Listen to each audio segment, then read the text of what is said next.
Guys, আসসালামু আলাইকুম and welcome to ভূত আড্ডা।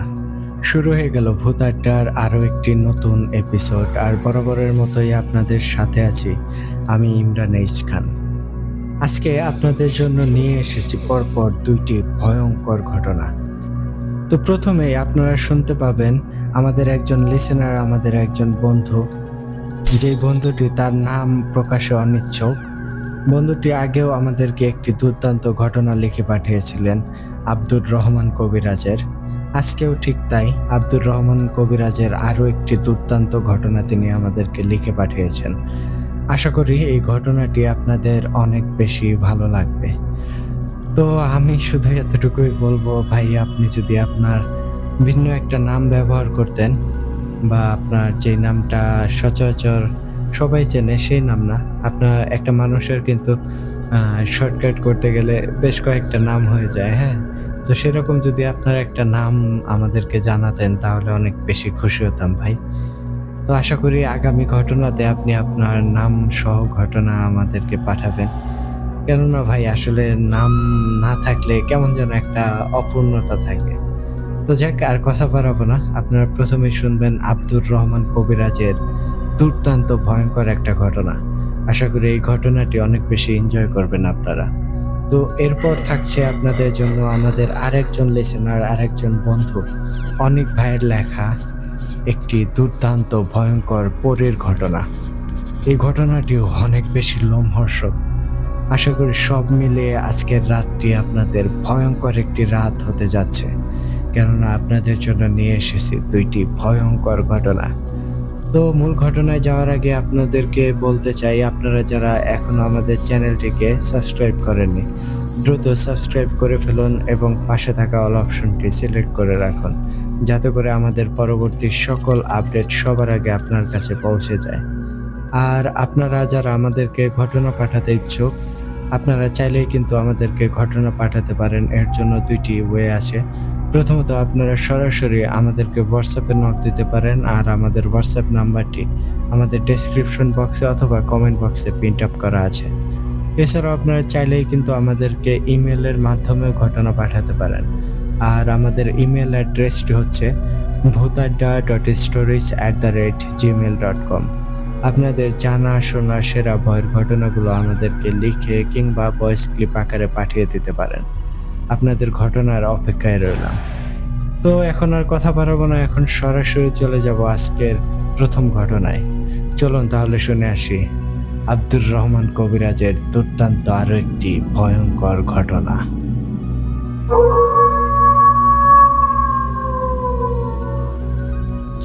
ঘটনাটি আমাকে ঠিক যেইভাবে লিখে পাঠিয়েছেন, আমি চেষ্টা করছি ঠিক সেভাবেই আপনাদের মাঝে উপস্থাপন করতে। লিখছেন, আসসালামু আলাইকুম ভূত আড্ডা। আশা করি আল্লাহর রহমতে ভূত আড্ডার সকল অ্যাডমিন ও সকল বন্ধুরা সবাই ভালো আছেন। আলহামদুলিল্লাহ, আমিও ভালো আছি। এটা আমার পাঠানো দ্বিতীয় ঘটনা হতে যাচ্ছে। আমার নামটি উল্লেখ করতে বলেছেন ইমরান ভাই, তবে পারিবারিক কিছু সমস্যা থাকার কারণে নাম ঠিকানা বলতে পারছি না। এমনকি আব্দুর রহমান হুজুরেরও নিষেধ আছেন নাম ঠিকানা প্রকাশ করার। তাই আমি আমার নামটি দিলাম ক্ষুদ্র লেখক। আজ শুনবেন জিনের আসরের ঘটনা, সাথে থাকবেন আব্দুর রহমান কবিরাজ। অনেক কথাই বলে ফেলেছি, চলুন তাহলে মূল ঘটনাতে ফিরি। আসসালামু আলাইকুম, বলছেন আব্দুর রহমান হুজুর। আজ যেই ঘটনাটি বলবো, এটি আমার কবিরাজি করার মনে হয় 3 বা 4 নাম্বার ঘটনা হবে। একদিন জোহরের নামাজের পর আমি মাদ্রাসাতে বসে বসে জিকির করছিলাম। এমন সময় একজন বাহির থেকে হুজুর হুজুর বলে ডাক দিচ্ছে। 3 থেকে 4 বার ডাকার পর আমি বুঝতে পারলাম সে আমাকেই ডাকছে। পরক্ষণে আমি উত্তর দিয়ে বলি, কে ডাকছেন? আমি মাদ্রাসার ভেতর, আপনি মাদ্রাসার ভেতরে আসুন। উত্তরে তখন তিনি বললেন, আসসালামু আলাইকুম হুজুর, আমি মেহেদি বলছিলাম। তখন আমি বলি, হ্যাঁ কি সমস্যা বলুন, তবে স্বল্প সময়ের ভেতর কথা শেষ করবেন। পরে আমি খোঁজখবর নিয়ে বাকি সব কথা জেনে নেব। আপনি সংক্ষিপ্তভাবেই বলুন। তখন মেহেদি বলতে শুরু করলো। বলছেন মেহেদি, আচ্ছা হুজুর, আমি মেন কথাগুলোই বলছি। হুজুর, আমি একটি বড় সমস্যা নিয়ে আপনার কাছে এসেছি। সমস্যাটি আমার আম্মুর ওপর জিনের আসর করেছে। হুজুর, আমার আম্মু অনেক ভালো একজন মানুষ। তিনি কোনো ঝামেলাতে থাকেন না। সবসময় মানুষের বিপদে দৌড়ে এগিয়ে যান। নিজে না খেয়ে অন্যকে খাওয়াতে বেশি পছন্দ করেন। বাড়িতে কোনো ফকির বা কেউ সাহায্য চাইতে আসলে কখনো তাকে খালি হাতে ফিরিয়ে দেন না।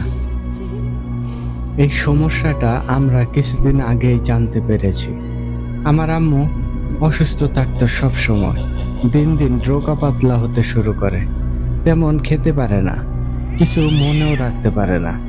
মাঝে মাঝে শুধু কান্না করতে থাকে। একা একা বসে বা রুমে শুয়ে শুয়ে কান্না করত। আম্মুর ডায়াবেটিসের রোগ আছে। আমরা ভাবতাম যে ডায়াবেটিসের জন্যই হয়তো এমন সমস্যা হচ্ছে।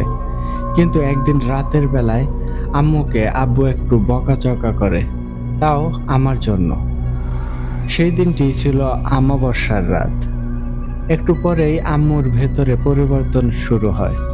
মোটা একটা মিশ্রিত কণ্ঠে আম্মু বিভিন্ন ভাষাতে গালিগালাজ করতে থাকে আর বলতে থাকে, আমাকে বকিস তুই? তোর এত বড় সাহস! এটা বলে আমার আব্বুকে জোরে একটা থাপ্পড় দেয়। আব্বু অনেকটা দূরে ছিটকে গিয়ে পড়ে। তখন আমরা বুঝতে পারি এটা অস্বাভাবিক কোনো ব্যাপার হবে। কারণ যে আম্মু আমার আব্বুর ওপর কথা বলা তো দূরের কথা, চোখে চোখ রেখে কথা বলার সাহস নেই, সে কিনা আজকে গালিগালাজ করছে। সাথে সাথে আমি বাড়ির পাশের এক চাচাকে ডাক দেই। সেই চাচা মূলত কোরআন হাদিস বোঝে। তিনি এসে বললেন 2-3 জন মিলে আমার আম্মুকে ধরে রাখতে, যাতে সে ছুটে যেতে না পারে। আমরা 2-3 জন মিলে আম্মুকে ধরে রাখি।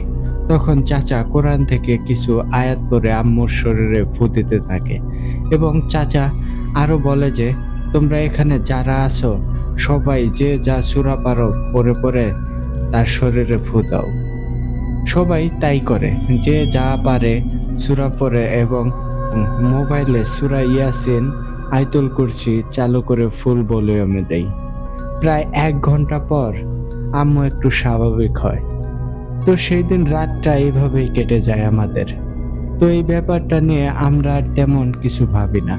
আমরা ভাবি এটা হয়তো ঠিক হয়ে গেছে। কারণ পরের দিন সকালে আম্মু ঘুম থেকে উঠে স্বাভাবিকভাবেই চলাফেরা করছিল।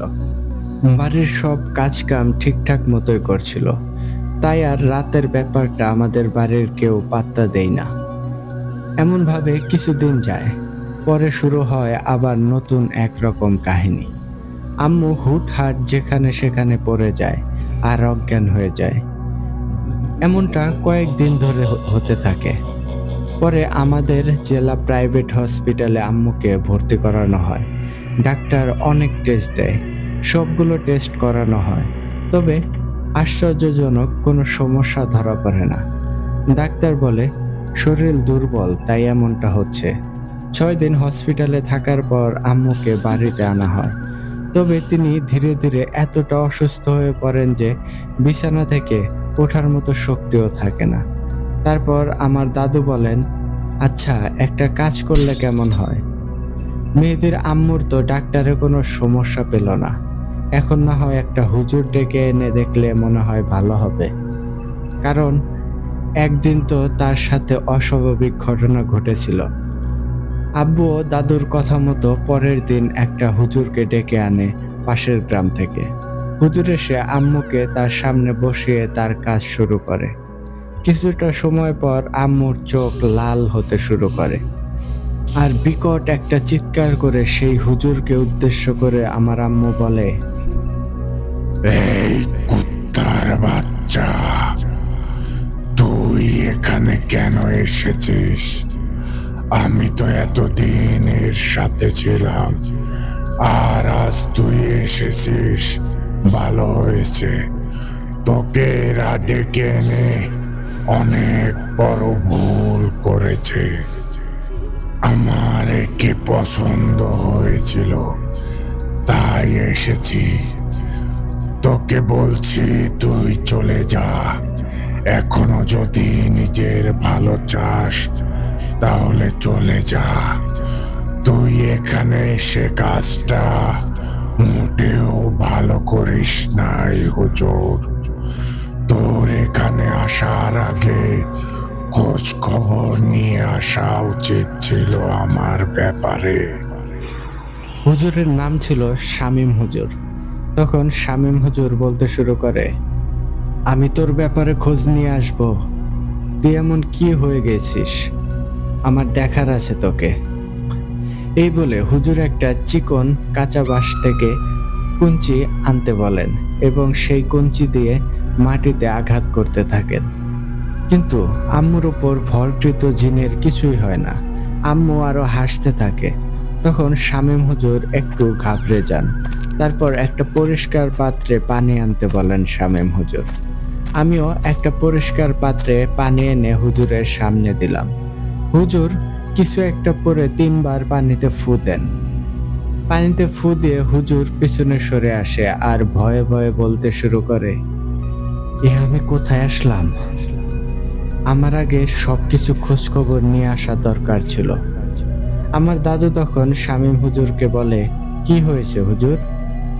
আপনি এমন ভাবে কথা বলছেন কেন? কোনো সমস্যা হয়েছে?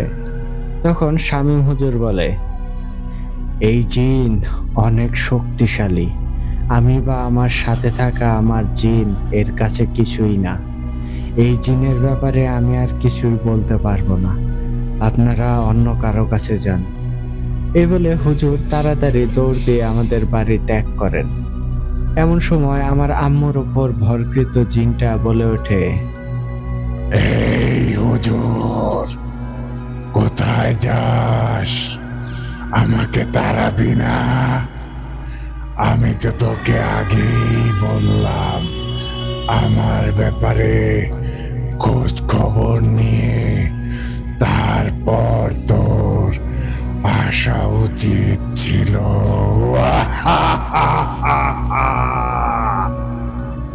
আমরা সেই সময় কি করব তেমন কিছুই আর ভাবতে পারছিলাম না। পরে আরো অনেক হুজুর কবিরাজ দেখিয়েছি। তারা কেউ এসে ভয়ে চলে যেত, আবার কেউ আসার আগেই না করে দিত, আবার কেউ আম্মুকে না দেখেই বলতো এই কাজটি আমরা করতে পারবো না। এখন হুজুর আপনি সবটা শুনলেন, দয়া করে আপনিও না করবেন না। আপনি একটু যদি আমাদের বাড়িতে যেতেন অনেক ভালো হতো। আমি আপনার নানার কাছে গিয়েছিলাম। তিনি আপনার ঠিকানা দিলেন আর বললেন আপনাকে কাজটি করতে। আপনি এখন শেষ ভরসা। হয়তো হুজুর কেউ ভয়ে কাজটি করতে চাবে না, কিন্তু আপনি যদি একটু দেখতেন। এবার বলতে শুরু করলেন আব্দুর রহমান হুজুর, ভালো মানুষের ওপর আল্লাহর পরীক্ষাটা একটু বেশিই হয়।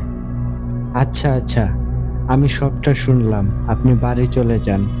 আমি আজ রাতে সব কিছুর খোঁজ খবর নিয়ে পরশুদিন শনিবার আমি আপনাদের বাড়িতে যাব।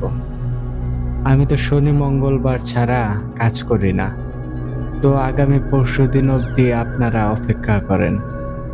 আপনি এখন বাড়ি চলে যান আর এই কাগজটি নিন।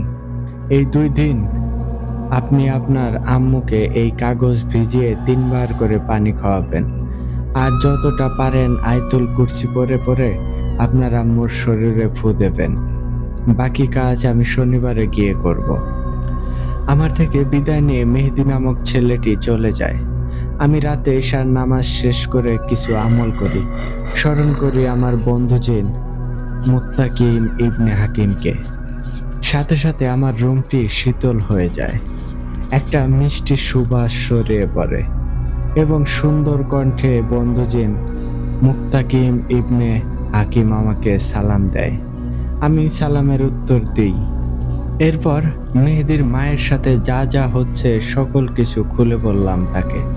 সবকিছু শুনে বন্ধু জিন কিছুটা সময় নিল আমার কাছ থেকে। বেশ কিছু সময় পর আবারও সুন্দর কণ্ঠে আমাকে সালাম দিয়ে বলতে শুরু করলো, বন্ধুজিন, মুত্তাকিম ইবনে হাকিম বলছেন। আব্দুর রহমান, তোমার কাছে যেই ছেলেটি এসেছিল তার মায়ের ব্যাপারে নিয়ে, সেই মায়ের উপর জিনের আসর পড়েছে। অনেক আগে থেকেই আসর পড়েছে, কিন্তু জিনটি তাকে পছন্দ করে, তাই ক্ষতি করত না। যখন তার মায়ের সাথে কেউ খারাপ ব্যবহার করতে চায়, তখন জিনটি তার মায়ের ক্ষতি করে। এই জিন অনেক বেশি শক্তিশালী। আর একটা ব্যাপার, আমি খোঁজ নিতে গিয়ে দেখি তার মায়ের সাথে তারই প্রতিবেশী একজন কালো জাদু করে রেখেছে। তাই তিনি দিন দিন সে খেতে না পেরে রোগা পাতলা হয়ে যাচ্ছে। ধীরে ধীরে তার মা মৃত্যুর দিকে চলে যাচ্ছে। একসাথে দুইটা চাপ পড়েছে সেই রোগীর ওপর। প্রথম হচ্ছে, তার মায়ের সাথে অনেক আগে থেকে সেই জিনটি থাকে। আর দ্বিতীয়টি হচ্ছে কালো জাদু। তুমি আরো অবাক হবে যে তাদের বাড়িতে বিভিন্ন জায়গাতে তাবিজ ও খাবারে কুপুরি করে খাওয়ানো হয়েছে। কাজটা অনেক কঠিন হবে তোমার জন্য, কারণ তুমি তো নতুন। কাজ করতে একটু সমস্যা হবে, তেমন অভিজ্ঞতা নেই তোমার। তবে মহান আল্লাহর ওপর ভরসা রাখবে। ইনশাল্লাহ আমরা সঠিকভাবে কাজটি করতে সক্ষম হব। তোমাকে সবার আগে তাবিজগুলি নষ্ট করতে হবে। তারপর তুমি সেই ছেলের মায়ের ওপর রোকাইয়া করে জিনটিকে তার শরীরে আনতে হবে। তখন বাকি কাজটি আমি করব। আর হ্যাঁ, তাদের বাড়ি প্রবেশ করার আগে তুমি নিজের শরীর অবশ্যই ভালো করে বন্ধ করে নেবে। তারপর বাড়িতে প্রবেশ করবে। আর তুমি এরপর 2 রাকাত নামাজ আদায় করবে। নামাজ শেষে একটি পাত্রে কিছুটা পানি নিবে। আমি এখন যে আয়াতগুলো শিখিয়ে দেব, সেই আয়াতগুলো পড়ে পানিতে ফু দিলেই দেখতে পাবে তার বাড়িতে কোথায় কোথায় তাবিজ আছে। সেখান থেকে সকল তাবিজ সংগ্রহ করে নষ্ট করে ফেলবে। আমি সময় মতো চলে আসব, তুমি চিন্তা করো না। এটা বলে সে চলে যায়। পরের দিন ছিল শুক্রবার। প্রতিদিনের মতো শুক্রবার রাতে ঘুমালে আমি একটা বাজে স্বপ্ন দেখতে পাই। আজকেও ঠিক তাই হলো। স্বপ্নটা ছিল অনেকটা এমন: বিশাল দেহের একটা অবয়ব এসে আমার সামনে দাঁড়িয়ে আছে। তার শরীরের 4-5টা জুড়ে কালো ধোঁয়া উঠছে, আর বুকের মাঝখান থেকে একটা লাল আলোক রশ্মি বাহির হচ্ছে। হাতের নখগুলো সাদা, তবে অনেক বড় বড়। 2টা দাঁত মুখের 2 পাশ দিয়ে বাহির হয়ে আছে। দাঁত 2টা দিয়ে যেন রক্ত বেয়ে বেয়ে পড়ছে। তখন তার বিকট কণ্ঠ দিয়ে সেই ভয়ঙ্কর অবয়বটি বলে ওঠে, কিরে হুজুর, তুই যে কাজটি করতে চাইছিস সেই কাজটি করতে চাস না। তোর মতো অনেক হুজুর কবিরাজ কাজটি করতে চেয়ে পরে ভয়ে পালিয়ে গেছে। তুই তোর বিপদ ডেকে আনিস না। যদি নিজের ভালো চাস তবে এ কাজটি থেকে বিরত থাক। তুই তো জেনে গেছিস হয়তো আমি কে। এমনটা দেখার পর সাথে সাথে আমার ঘুম ভেঙে যায়। আমি ঘুম থেকে উঠে অজু করতে যাই। অজু করে তাহাজ্জুদের নামাজ শেষ করে স্বপ্নের কথা ভাবতে থাকি। স্বপ্নের কথা ভেবে মনকে অনেক শক্ত করি আর নিচেই নিজের সাথে কথা বলতে থাকি। আমার নানা ভাইয়ের শিক্ষা ছিল কখনো কোনো ভালো কাজে যেন ভয় না পাই। আজ আমি ভালো কাজ করতে চলেছি, তাই আমাকে শয়তানেরা ভয় দেখাতে চায় যাতে আমি এই কাজটি না করি। নিজেই নিজেকে সান্ত্বনা দেই, না না আব্দুর রহমান, ভয় পেলে চলবে না, তোকে আরো অনেক শক্ত হতে হবে। কাজটি যেভাবেই হোক সই সালামতের সাথে সম্পন্ন করতে হবে। মহান আল্লাহ তাআলার ওপর ভরসা রাখতে হবে। এইসব ভাবতে ভাবতেই ঘুমিয়ে পড়ি। যথারীতি পরের দিন রাতে রোগীদের বাড়ির পথে রওনা দিলাম। আমি নানা ভাইয়ের দেওয়া তসবিহ ও যাবতীয় কিছু জিনিস যেগুলো কাজ করার সময় ব্যবহার করতে হবে সবগুলো নিয়ে নেই। গাড়ি থেকে নেমে তাদের বাড়ির পথে কিছুটা পায়ে হেঁটে যেতে হবে। আমি এরপর হাঁটা শুরু করলাম। হাঁটার সময় পিছন থেকে মনে হচ্ছে কেউ আমার সাথে সাথেই যেন আসছে। আমি পিছনে ফিরে দেখতে পেলাম না তো, কোথাও কেউই নেই। আর একটু পথ যেতেই দেখলাম একটা বিড়াল আমার পিছু নিয়েছে, আমাকে সামনে যেতেই দিচ্ছে না।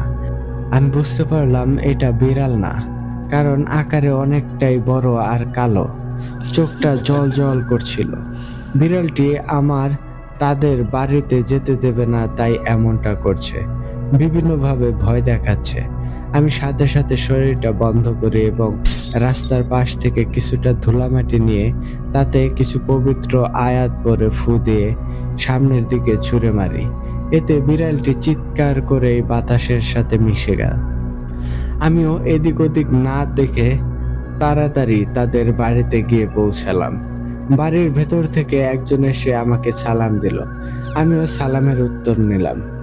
তখন সেই ব্যক্তিটি বলল, হুজুর, আমরা সবাই আপনার জন্য অপেক্ষায় ছিলাম, আপনি কখন আসবেন? তখন আমি বলি, এই তো চলে আসলাম। যাক, এই 2 দিন কোনো সমস্যা হয়েছে নাকি রোগীর সাথে? তখন মেহেদি বলে, হুজুর, সমস্যা তো হচ্ছে প্রতিনিয়ত, তবে আপনি যেমন যেমন বলেছিলেন তেমন তেমনই করেছি, তাতে কিছুটা কম হয়েছে সমস্যা। এবার আমি বলি, আচ্ছা ঠিক আছে, আমার একটা নামাজের স্থান করে দিন, আমি নামাজ আদায় করব, আর 2 জন সাহসী মানুষ লাগবে আমার। তখন মেহেদি বলে, হুজুর, আপনি ওই জায়গাতে নামাজ পড়ুন, আর আমিও একজন ব্যক্তি আপনার জন্য অপেক্ষা করছি, কোনো সমস্যা নেই। তখন আমি নামাজ আদায় করে একটি পানির পাত্রে বন্ধুজিনের শেখানো সূরা ও কিছু আয়াত পড়ে ফু দিলে দেখতে পাই তাবিজগুলো কোথায় কোথায় আছে। সাথে সাথে আমি মেহেদি ও আরেকজনকে নিয়ে তাবিজগুলি উদ্ধার করতে যাই। অনেকগুলি তাবিজ উদ্ধার করার পর শেষ তাবিজটি যখন উদ্ধার করব তখন শুরু হলো ঝড় বাতাস, মনে হচ্ছে তুফান শুরু হয়ে গেছে। আমি মেহেদি ও সাথে থাকা আর একজনকে বলি, ভয় পাবেন না, আপনাদের গোয়াল ঘরের পাশে যে আম গাছটি দেখেছেন সেই গাছে একজন উঠুন, ওই গাছের ডান দিকে দেখবেন 3টা ডাল, সেই ডালে দেখেন একটি তাবিজ ঝুলছে। তখন মেহেদি দ্রুত গাছে উঠে তাবিজটি খুঁজতে থাকে, কিন্তু তাবিজটি পাচ্ছে না। মেহেদি বলে, হুজুর, এখানে কোনো তাবিজ নাই তো। তখন আমি বলি, মেহেদি, আপনি বিসমিল্লাহ বলে ডালে ফু দিন, তাহলে তাবিজটি দেখতে পাবেন। আসলে কিছু কিছু কাজ আছে কবিরাজ বিদ্যাতে যা অনেক কিছু চোখের সামনে থাকলেও দেখতে পাই না, এমনভাবেই কাজটি করা হয়। যাই হোক, আবার ঘটনাতে ফিরি। মেহেদিও আমার কথা মতো বিসমিল্লাহ বলে ডালে ফু দিয়ে বলে, হ্যাঁ, এখানে একটি সাদা কাগজের সাথে একটি তাবিজ ঝুলছে। তখন আমি বলি, তাড়াতাড়ি নিচে নিয়ে নেমে পড়ুন। মেহেদি তখন তাই করলো, তাবিজটি হাতে নিয়ে আমার হাতে দিল। সকল তাবিজ একত্রে করে আমি নষ্ট করে দিলাম। সাথে সাথে ঝড় বাতাস শেষ হয়ে গেল। পরিবেশটা আবারও স্বাভাবিক হতে শুরু করলো।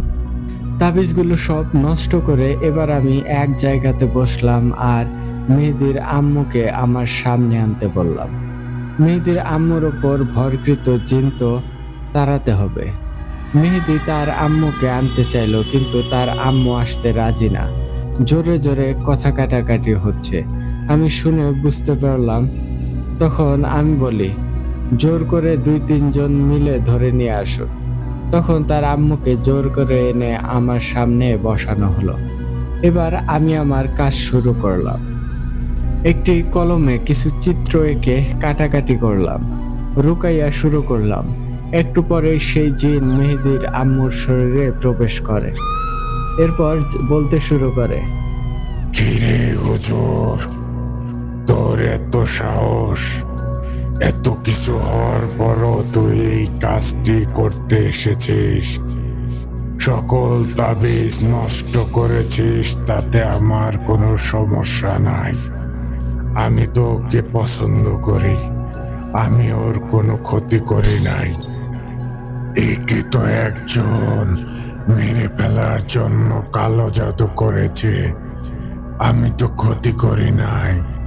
তবে যদি একে কেউ বকাঝকা করে তখন আমার খুব রাগ হয়, কারণ আমি একে পছন্দ করি। তাই একে যেখানে যেখানে ফেলে অজ্ঞান করে দেই, কষ্ট দেই। হুজুর, তুই চলে যা, আমি একে ছেড়ে যাব না। আর তুই চাইলেও কিছু করতে পারবি না। তোর কাজ শেষ করে তুই চলে যা, না হলে তুই তোর জীবনে মৃত্যু ডেকে আনবি। হুজুর, চলে যা বলছি। তখন আমি বলি, এই থাম, অনেক হয়েছে। তুই আমার মৃত্যুর কথা না ভেবে তোর মৃত্যুর কথা ভাব। আমি জন্ম যখন নিয়েছি, মৃত্যু তো হবেই, তবে সেটা তোর মতো শয়তানের হাতে না। আর তুই পছন্দ করিস, সেটা কেমন কথা? বা ভালোবাসা, যে তোকে কষ্ট দিলে তুইও তাকে কষ্ট দিস, এটা কোনো ভালোবাসা হয় না। আর জিন ও মানবের ভেতর ভালোবাসা তো অসম্ভব। আমি এখনো বলছি, তুই চলে যা, না হলে তোর মৃত্যুর কথা তুই ভাবারও সময় পাবি না। তখন শয়তানটি বা আশিক জিনটি হাসতে শুরু করলো। আমি আরো দোয়া সূরা পড়তে শুরু করলাম, তাতেও কিছু হচ্ছে না। জিনটা মনে হচ্ছে আরো বেশি খুশি হচ্ছে। আবারও শয়তান জিনটি বলে উঠল, হুজুর, তুই আমার কিচ্ছুই করতে পারবি না। এখনো বলছি, চলে যা। আমি আরো জোরে জোরে সূরা পড়ে ফু দিতে থাকলাম, তাতেও কিচ্ছুই হচ্ছে না। এবার এমন একটা ঘটনা ঘটলো যা আমি কল্পনায়ও ভাবতে পারি নাই। মেহেদির আম্মু বসা থেকে শুয়ে পড়লো আর শূন্যের উপর ভাসতে শুরু করলো। সবার সামনেই ঘটনাটি ঘটেছিল। এটা দেখে সবাই হতভম্ব হয়ে পড়ল। নিজের চোখকে বিশ্বাস করতে পারছিল না। মানুষের মুখে শুনতাম সিনেমাতে এমন হয়, তবে বাস্তবে যে এমনটা হবে তা আমারও চোখের সামনে আমি ভাবতে পারি নাই। এমনটা দেখে আমার শরীরের সব লোম দাঁড়িয়ে গেল। কি হচ্ছে এসব? আমি অবস্থার বেগতিক দেখে আমি আমার বন্ধু জিন মুত্তাকিম ইবনে হাকিমকে স্মরণ করি। একটু পরেই ঘরটি ঠান্ডা বাতাসে ভরে যায়।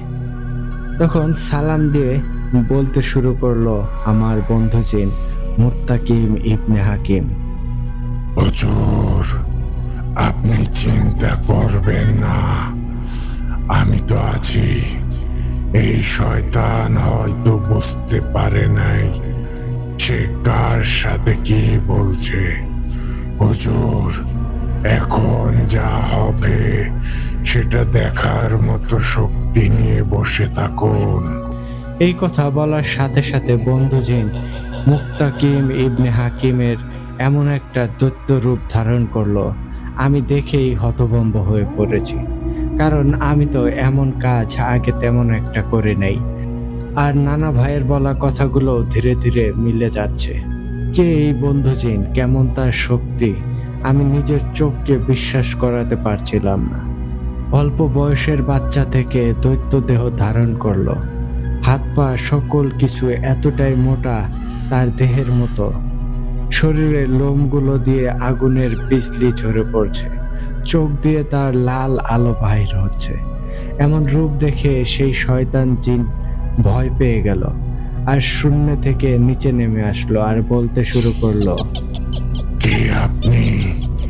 বন্ধু জিন তখন বলল, আমি কে এখনো চিনতে পারিস নাই? আমি হাকিম, মুত্তাকিম ইবনে হাকিম। তখন শয়তান জিনটা বলল, আপনি আপনি এখানে? আমি তো আপনাকে চিনতে পারি নাই। যদি চিনতে পারতাম বা জানতাম আপনি এই হুজুরের বন্ধু, তাহলে আমি নিজেই একে ছেড়ে চলে যেতাম। আমাকে ক্ষমা করে দিন। আমি কোনোদিনও আর এই পরিবার তো দূরের কথা, এই গ্রামেও আসবো না। তখন বন্ধু জিন মুত্তাকিম ইবনে হাকিম বলে, তোর কোনো ক্ষমা নেই। তোদের কাজটাই এমন। তোরা নিজেদের অনেক শক্তিশালী ভেবে নিজেদের মাত্রা ছাড়িয়ে ফেলেছিস। তোদের কোনো ক্ষমা নেই। আজ যা করার আমার বন্ধু আব্দুর রহমান করবে।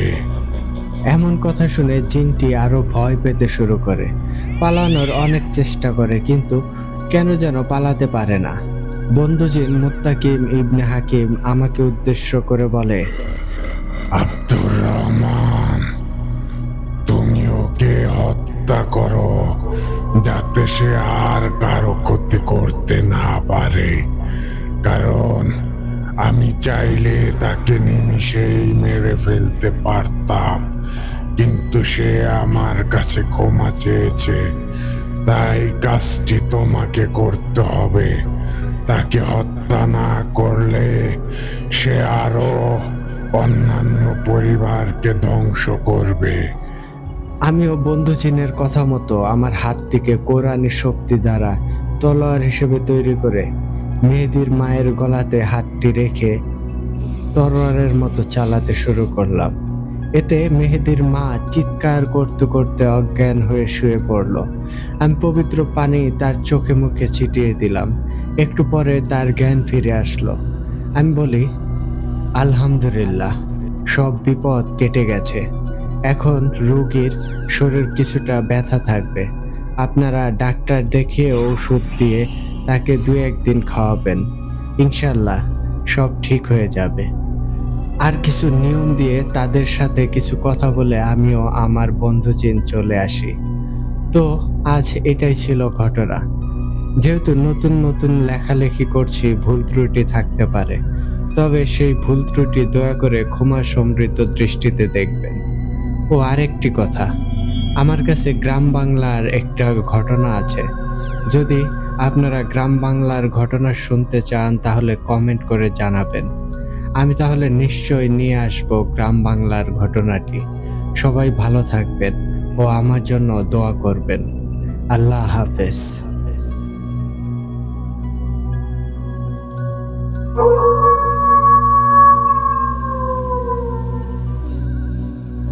ধন্যবাদ ভাই, এত সুন্দর এত ভয়ঙ্কর একটা ঘটনা আমাদের সাথে শেয়ার করার জন্য।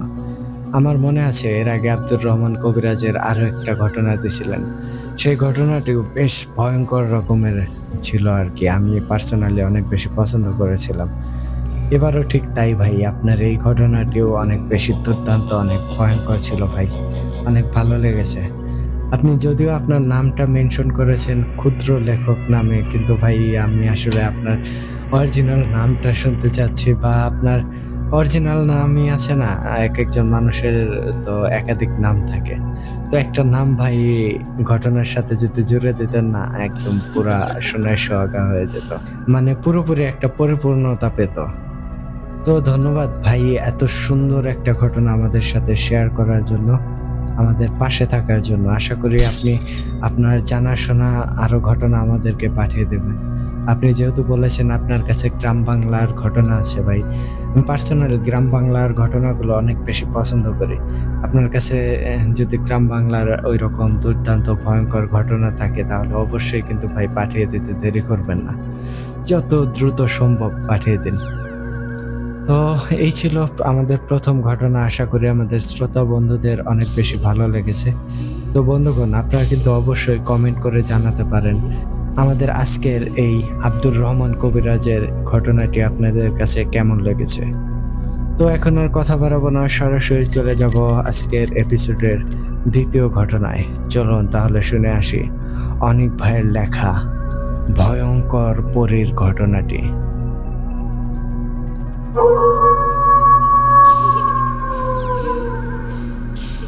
ঘটনাটি আমাকে ঠিক যেইভাবে লিখে পাঠিয়েছেন আমি চেষ্টা করছি ঠিক সেভাবেই আপনাদের মাঝে উপস্থাপন করতে।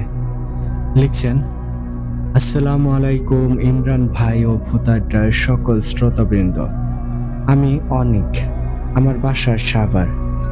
আজকে আমি আপনাদের সাথে আমার বন্ধুর কাছ থেকে শোনা একটি ঘটনা শেয়ার করতে যাচ্ছি। ঘটনাটি আমার এক বন্ধু শুভর সাথে ঘটেছিল।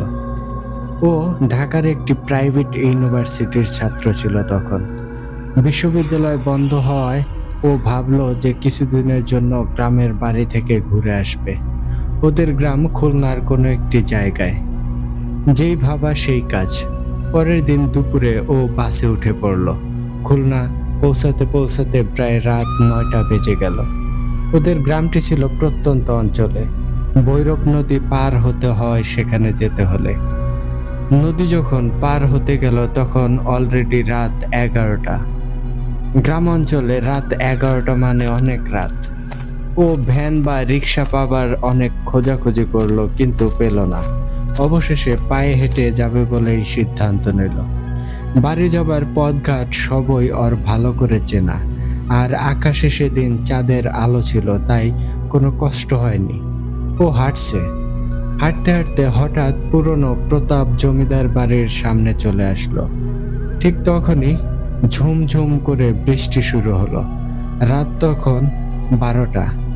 ও বাধ্য হয়ে সেই জমিদার বাড়িতেই আশ্রয় নিল। কিছু সময় পরে বৃষ্টি কিছুটা থামলো।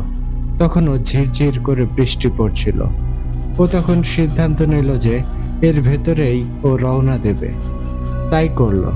কিছুক্ষণ হাঁটার পরে ও অনুভব করলো যে ওর পেছন পেছন কেউ একজন আসছে, কিন্তু পিছনে তাকে কাউকেই দেখতে পেল না। আবার কিছুক্ষণ পরে সেই একই জিনিস। তারপরও ও মনে সাহস নিয়ে চলতে লাগলো।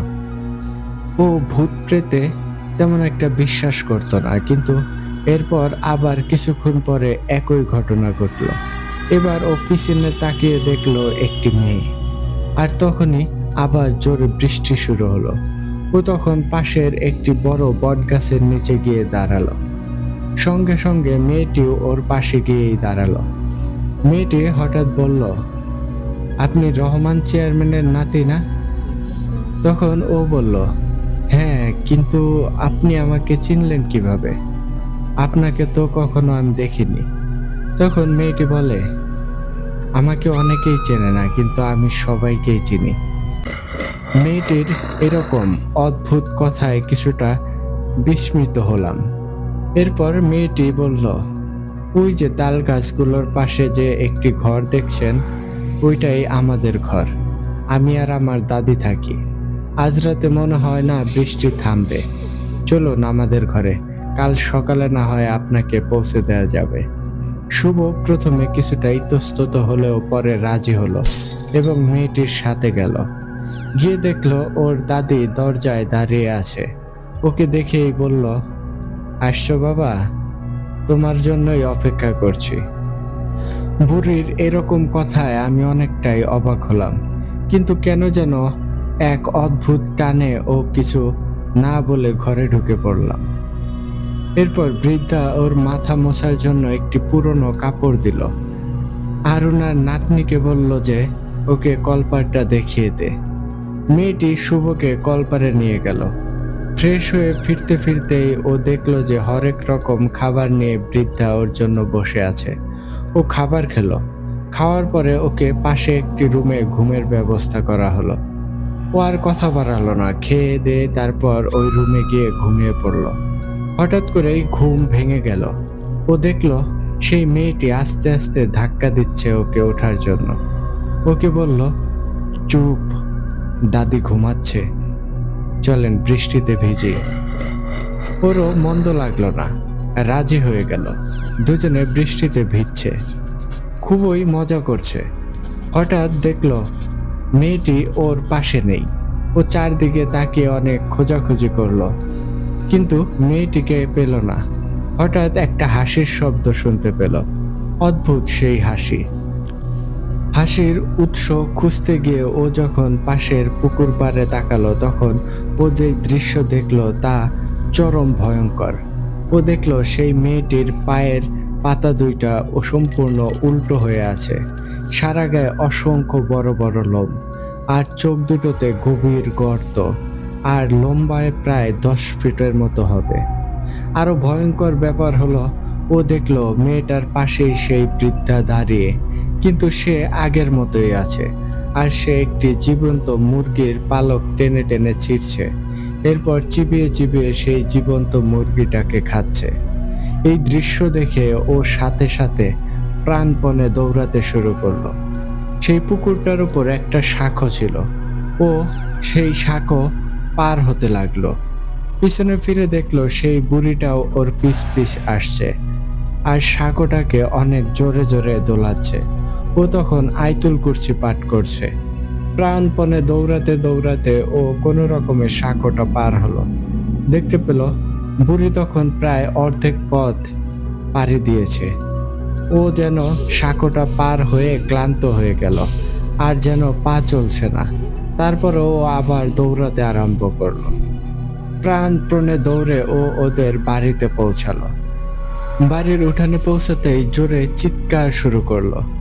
দরজায় কড়া নাড়লো জোরে জোরে। ও তখন পিছনে তাকিয়ে দেখলো যে সেই বুড়িটা পথ ধরে ভাঙা ভাঙা পায়ে আসছে। হঠাৎ ওর নানা দরজা খুলে দিল, আর ও সেন্সলেস হয়ে পড়ল। পরদিন সকালে ওর যখন জ্ঞান ফিরল, ও দেখতে পেল ও বিছানায় শুয়ে আছে, আর ওর চারপাশে ঘিরে অনেক মানুষ। পরে ও সবাইকে ঘটনাটা খুলে বলল। ঘটনা শুনে সবাই বলল সেই দিন রাতে নাকি কোনো বৃষ্টিই হয়নি, আর পুকুর পাড়ে যেই ঝুপড়ি ঘরের কথা ও বলছে সেখানে নাকি ওই রকম কোনো ঘরই নেই। পরবর্তীতে ওর নানা ওকে এক হুজুরের কাছে নিয়ে যায়। তিনি সব শুনে বলেন যে যেই মেয়েটাকে ও দেখেছে সেটা হয়তো কোনো পরী ছিল, কিন্তু ওই বৃদ্ধা সম্পর্কে তিনি কিছুই বলতে পারেননি। তো এরপর হুজুর তাকে কিছুটা পানি পড়া দেন, আর একটা তাবিজ দিয়ে দেন। তো আমার সেই বন্ধু পানি পড়াটা প্রায় 7 দিন খেয়েছিল। এরপর আর বন্ধুর সাথে এরকম কোনো সমস্যা হয়নি। আমার বন্ধু আজও সেই তাবিজটি ব্যবহার করে। তো ইমরান ভাই, এটাই ছিল আমার বন্ধুর সাথে ঘটে যাওয়া একটি ছোট্ট ঘটনা। আশা করি ঘটনাটি আপনি পড়ে শোনাবেন। আপনি যদি ঘটনাটি পড়ে শোনান তাহলে অনেক খুশি হব। আগামীতে আরও ঘটনা আপনাদেরকে লিখে পাঠাবো ইনশাল্লাহ। সবাই ভালো থাকবেন, আর আমার এবং আমার বন্ধুর জন্য দোয়া করবেন। ভূতাড্ডা দীর্ঘজীবী হোক। আসসালামু আলাইকুম।